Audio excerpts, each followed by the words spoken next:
You found the G-spot. Unscrewed with Martin Sargent's next. Coming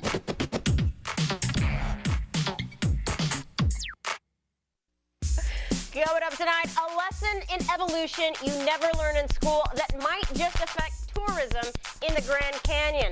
Plus, would you change your vote in exchange for mind-blowing sex? If so, we might be able to help you. And finally, our girl gone wild who used to be a competitive dancer and says that dancing makes her feel free.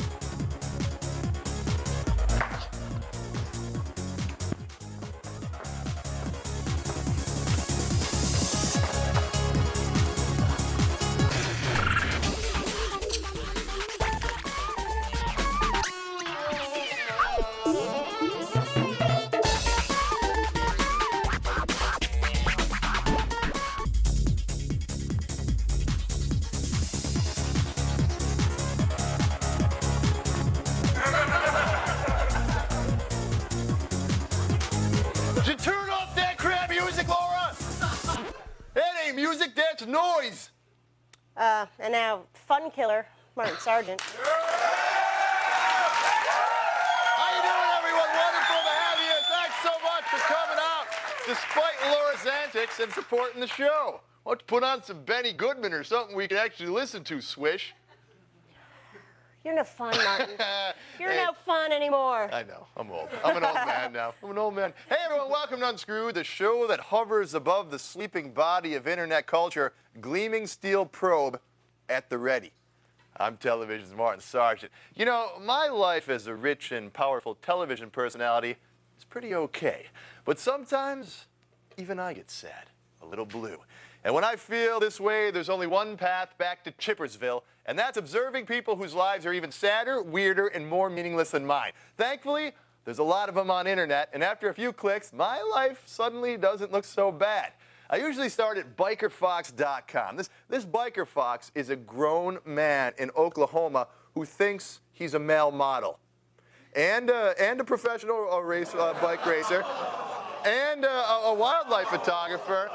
And judging from the hundreds of photos he's posted on his site, he also likes to dress in jorts and twist his hairy, shirtless torso into a series of obscene, deeply disturbing poses. It's not clear if that's his blue steel or an unsettlingly dead-on impression of Buffalo Bill from The Silence of the Lambs. What is clear is that I'm really glad I'm not him. Now, if I'm still feeling down, I might pop over to devirginizemark.com. Mark here enjoys listening to Toby Keith, Yanni, and Neil Diamond, which leads me to believe that the only person sadder than Mark is whoever finally de-virginizes Mark. Now, in the rare case that I'm still not happy to be me, I fall back to my failsafe. I go down into my basement and play with the mutant halfling I bought for $37 on eBay. I call him Tim. Tim lives in my sump pump, and boy howdy, the fact that I'm not him is always enough to make me grab the umbrella and start singing in the rain. So thanks, Internet. Thanks for making me happy to be me again. Thanks. Thanks, everyone. Thank you. Hey, everyone. Hey, do you know what else makes me happy? When my intern, Raljit, downloads web videos of hot lesbian action for my personal amusement. Thanks, Raljit. Why does it doesn't end up on the internet? Okay, it won't on the internet. I don't even know what eBay is. Oh, yeah. Okay. That's very nice.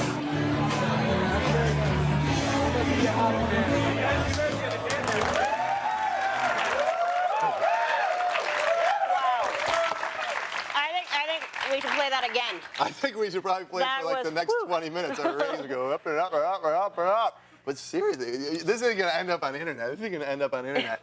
And then it does. My favorite thing That's probably what Paris Hilton said. Yeah, this will just be for us, right? It's just for us. This is just for you and me. I like that they were sort of shy about it at first. Like that first initial kick, it looked like a peck, and then next thing you know, her tongue is down the other one's throat, like. Hey, Swish. Yeah. You ever kiss a girl? Once. Really? Tell us all about it right now. Because that's hot. Why is it so hot for the guy to see the two ladies? Do you get turned on by seeing two guys do that? And not really, and I don't understand the appeal. I don't know why that is. I don't either. I don't understand the feel of that one either. I think we should have more of it. More guy-on-guy action. Hot guy-on-guy action. For the Okay, ladies. let's move on with the rest of the show now, Swish. Stupid idea. Tonight's show is more dangerous and unpredictable than Gary Busey. My good friend, cryptozoologist John Rhodes is going to be here to tell you why your weird next-door neighbor might actually be a reptilian mutant who wants to kill and eat you. So you don't want to miss that. You're dangerous to miss that. And our girl got wired so hot, she gave me the prickly heat all up and down my neck, thigh, head, neck, and chest areas. You know that prick? You ever get that? I think you call it hot flat now. Well, All right. yeah. But on a serious note, our children are our future. And that's why we've developed a series of educational videos aimed at teaching our kids about the technologies found throughout the world. And we call it Tech Around the Globe. 1, 2, 3, tech around the globe. Teaching our children what they didn't know. It's tech around the globe. Welcome to Tech Around the Globe. Today we're going to learn about the technology of Ghana. Not to sound haughty, but the tech of Ghana is actually pretty crappy. They also beat strangers to death there with sticks. Well, that's it for this edition of Tech around the globe.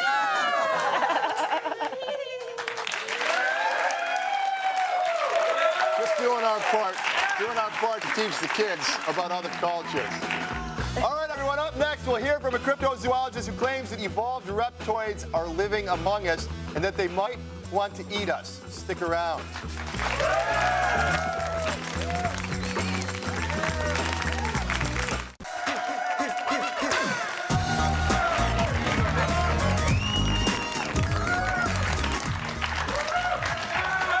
Welcome back to Unscrewed. How well do you know your neighbors? My next friend says they could be aliens, evil reptilian aliens. Here's cryptozoologist John Rhodes. Hey, John, great to have you on the program.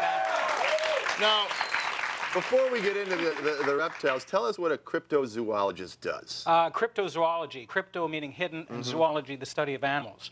So we know about 5 million life forms here on Earth, but there's an estimated between 1 and 150 million life forms we've yet to encounter. So the cryptozoologist is studying animals that aren't recognized as being Right. real yet. Bigfoot, Right? Loch Ness Monster, Naga, Yeah, reptoids. some of those, yeah. There's also different fishes and different types of insects, many of which we find all the time. And when we do, we just enter them back into the scientific catalogs so we can say this is a recognized life form. So your specialty as a cryptozoologist is the reptoid. What is a reptoid? Reptoid means reptilian humanoid. And a scientist a number of years ago by the name of Dale Russell took the model of a dinosaur, and he said that if this had been allowed to evolve uninterrupted, it would have reached this model he created. And actually, it was of a humanoid type of a reptilian creature, much like what was discussed in the earliest Genesis accounts.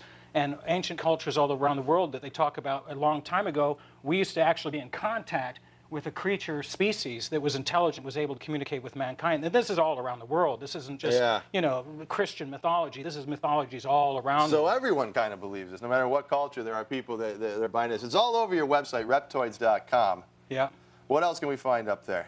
You'll be able to find some of the theories of how these creatures may have evolved, how basically sometimes in like Antarctica, which some of the dinosaurs were best suited to survive when the devastation happened 65 million years ago, they were best suited for a cold environment and living in the dark. So these are the ones that may have gone underground to adapt to an underground civilization. So maybe I was misspeaking before. It may not be my neighbors who are the reptoids, but they're living not necessarily among us, but underground. Is that right? Now let me ask you a question. Are you worried about getting eaten or hoping to get eaten? Because the rumor is you don't get enough sex. Maybe a reptoid will do, you know? Rumor has it he got eaten last night. I don't know if that's true or not. What rumor? Where are you getting these rumors, man? You know how it is. It's through the network. Are reptoids good lays? You know, I wouldn't know, but looking at the shot previous to this, I was wondering what a couple of females would look like with lip lock. Of course, you know, they don't have lips, so, you know. They do have big tails, What though, do they right? look like? They do have big They tails. have big tails. So, okay, they don't have lips. They got big tails. What Well, does what's a being reptoid look reported like? all around the world is that there are these creatures that are being encountered. Most people have seen these big creatures, these little guys with the big heads and the big eyes. Right. That's actually transforming. Nowadays, people are seeing more and more of these creatures that are about anywhere from 6 to 7.5 foot tall, very muscular. They have scales or beaded skins. Some have tails and some don't. 3 fingers with an opposable thumb. these are the descriptions which we would think of as like Satan or something evil that lives underground. What we're actually looking at is maybe a long time ago, some of these dinosaurs, not the ones that evolved into birds, because they did survive and evolve into birds, which we only just recently recognized, but some of them may actually be living underground in a parallel civilization to ours. So these ships that are coming over human populations and creatures that we may be calling aliens may not be from some star system, but they may actually be from hidden ecological niches deep underground in our Earth. Okay. What is your proof of all of this? There really is no proof. Okay.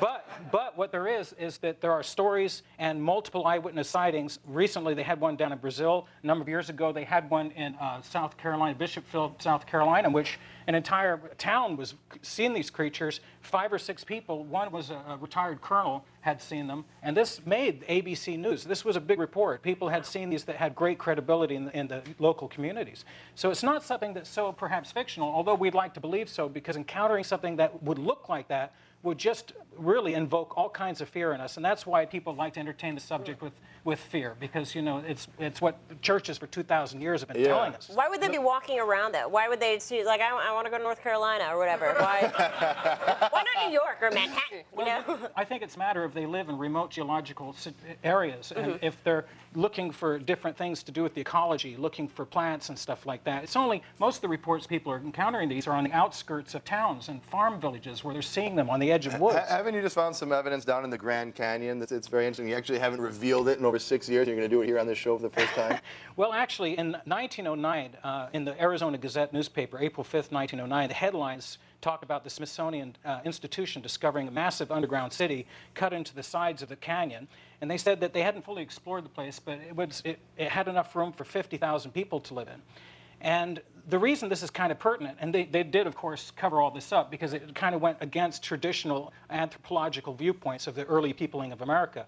But the important thing about this is that the Hopi Indians, they claim that a long time ago, these creatures that they called their elder brothers are the snake people and also the ant people, which is interesting because that's what you would look at when you think one of these little gray aliens. When these cyclical devastations come upon Earth, they're actually taken, groups of them are taken underground dependent on if their spirituality is right, and they're saved to become the genesis of following generations after everybody else is wiped out. Peyote.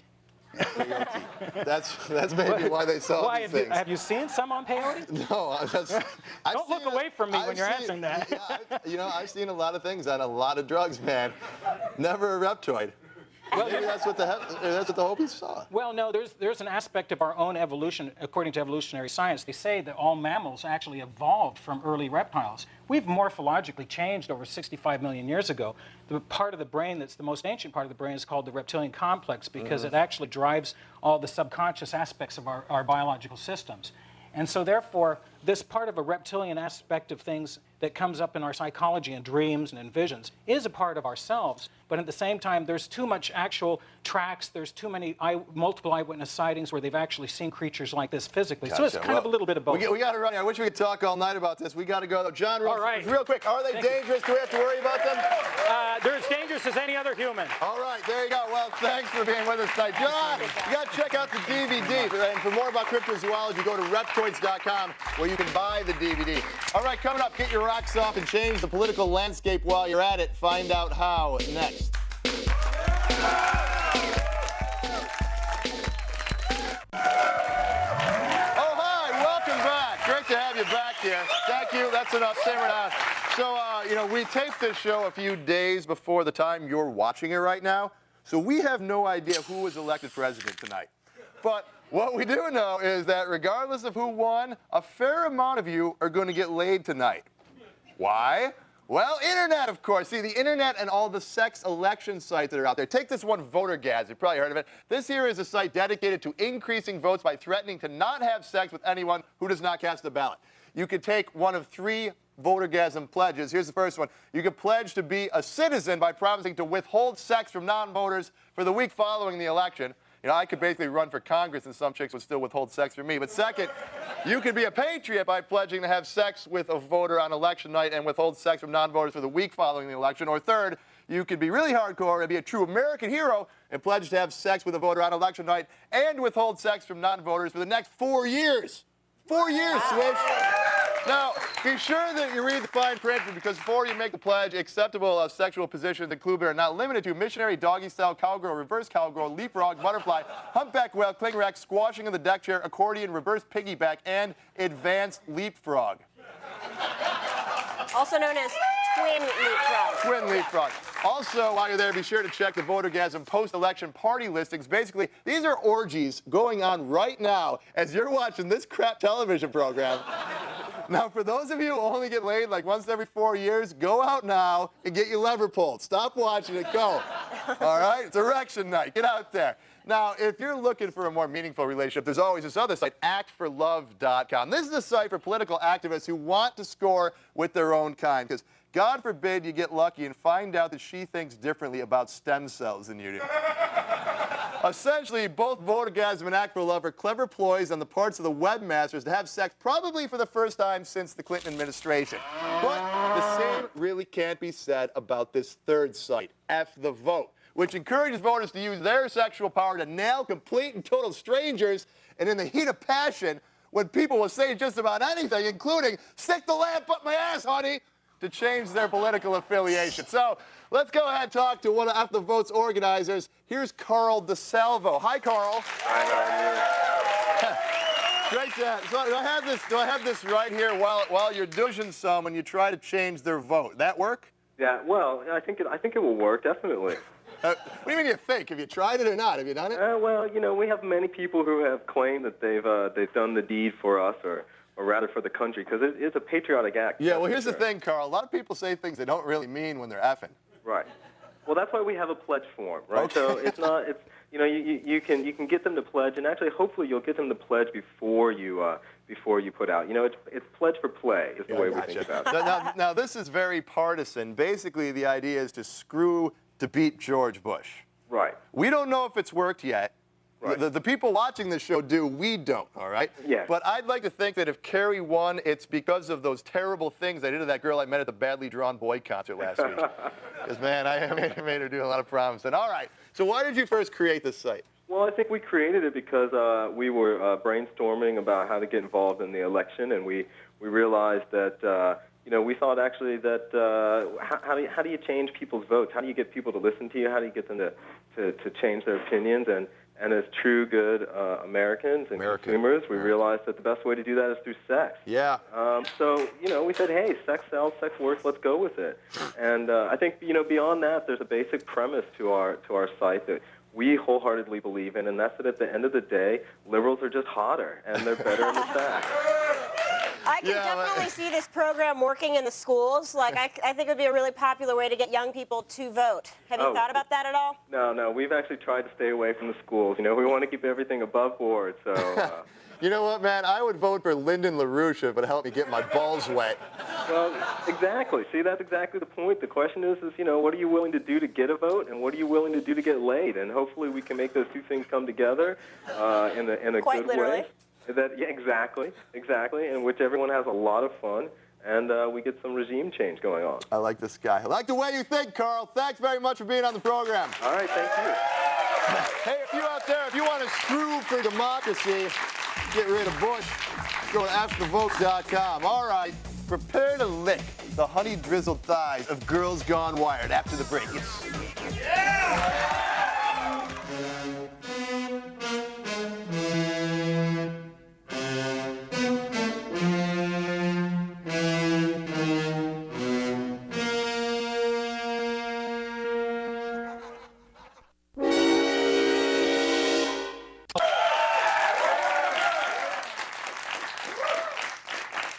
Now let's step from our loose-fitting robes and wade waist-deep into the warm, slick gurgle pool of Girls Gone Wired. Tonight's velvet sheath lust pedal is Trigère Regine. More than anything, Trigère likes dancing. It sets her free. Well, as a child, I too loved the dance. I used to dance down by the wharf for coins, and I was good. Maybe too good. Because one day a man in a black suit coat named Dr. Falco abducted me and forced me to join his traveling circus of urchins. He chained me to a box and forced me to dance day in and out. And when I grew weary, he flogged me. And when I collapsed, he flogged me more. Dance no longer set me free. For now, I was its prisoner. But he did introduce me to tons of hot, juggy ladies, just like Trigger. So I guess it was all worth it. Thanks, Dr. Falcrow. I had no idea that you were a dancer, Marty. Oh, I was quite a dancer. Oh, how I used to dance in the streets and the avenues in the strip clubs. But those just to pay for college. In cages, You put on poles. yourself through an Ivy League college, stripping. Yeah, well, I'm going to go find myself a Republican to bang. All right, thanks to my friends John Rhodes, Carl DeSalvo, Girl Gone Way, Trigger, and, of course, the Swish. See you at the bar, everyone.